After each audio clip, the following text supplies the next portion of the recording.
নমস্কার। আজকে আমি পাঠ করব কবি মদনমোহন তর্কালঙ্কারের লেখা কবিতা আমার পণ।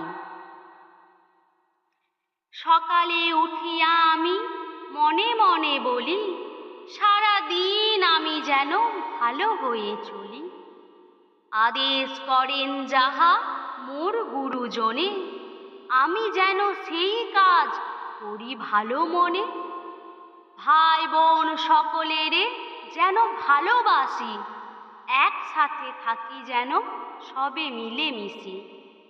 ভালো ছেলেদের সাথে মিশে করি খেলা, পাঠের সময় যেন নাহি করি হেলা। সুখী যেন নাহি হই আর কারো দুঃখে, মিছে কথা কহু যেন নাহি আসে মুখে। সাবধানে যেন লোভ সামলিয়ে থাকি, কিছুতে কাহারে যেন নাহি দিই ফাঁকি। ঝগড়া না করি যেন কভু কারো সনে, সকালে উঠিয়া এই বলি মনে মনে।